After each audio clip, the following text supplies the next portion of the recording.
Everything looked normal that morning. The Bernese Mountain Dog knew it wasn't. They thought Bear was startling their baby on purpose. They were wrong about why, and the reason changed everything.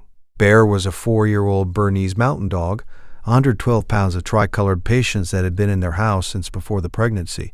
He was the dog neighbors stopped on the street to photograph.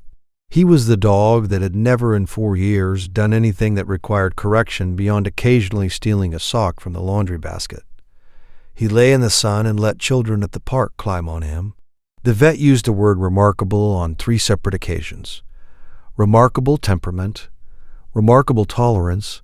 The behavior started when Theo was 4 months old. It wasn't dramatic at first. Theo would be in his bouncy seat or on the playmat, and Bear would approach, and then Bear would make a sound. Not a bark, something shorter, sharper, not a sound Sandra had heard him make in 4 years of knowing this dog. Theo would startle. His arms would fly up in the Moro reflex, that full-body flinch of an infant encountering something unexpected. He would cry briefly. Bear would back away, wash the baby until the crying stopped, and then, after a pause, approach and do it again. Sandra's partner Dev came downstairs the third morning and watched it happen and said what they were both thinking. He's doing it deliberately. That was the sentence that changed the shape of the next several days. Once you believed an animal was deliberate in its distress-causing, every subsequent behavior filtered through that belief. Bear approached the baby. Bear made the sound. Theo startled and cried. Bear watched. Bear waited. Bear approached again. It was a loop that repeated 5, 6, 7 times a day and looked, from the outside, exactly like a large predatory animal conditioning a small infant to be afraid. Dev worked in behavioral research, which gave him access to a particular kind of certainty. He had read the incident literature. He knew what sensitization looked like. He built the gate across the living room entrance on a Saturday afternoon and felt, afterward, the specific relief of a person who has identified a problem and acted on it. If you stay for stories about what animals sense before we do, you are in the right place. Subscribe so you do not miss the next one.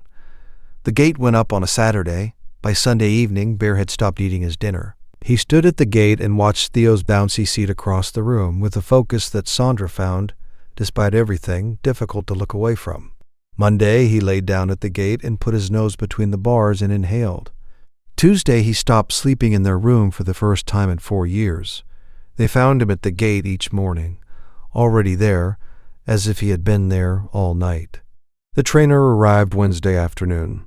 She was a woman named Claire Osei, 12 years in canine behavior, and she watched Bear at the gate for 11 minutes without speaking. She watched him watch the baby.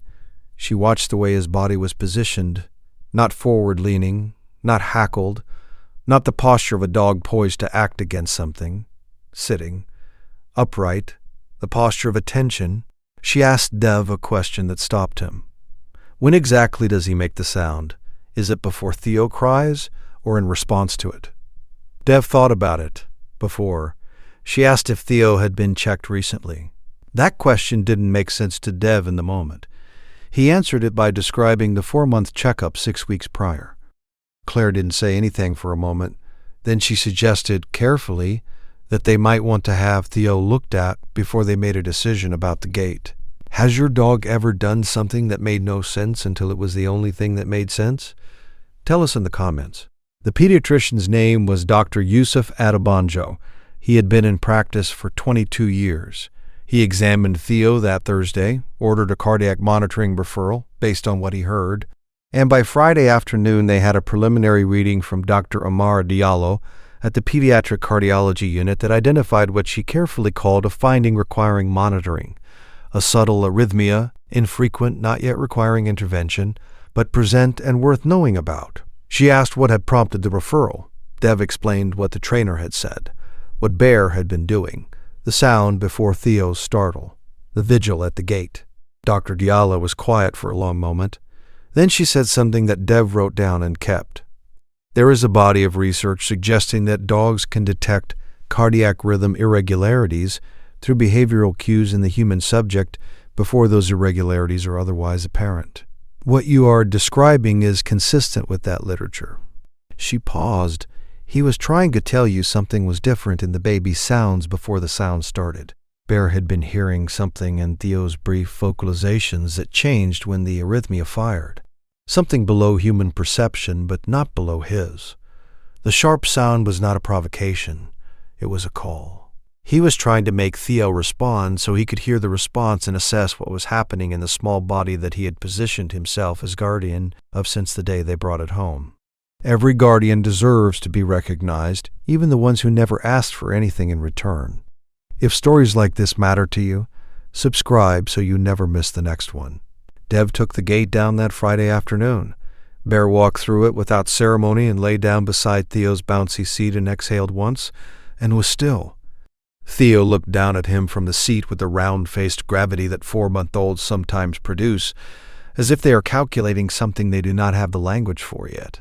The arrhythmia is being monitored. The specialist has used the phrase watchful waiting twice. Theo's development is on track.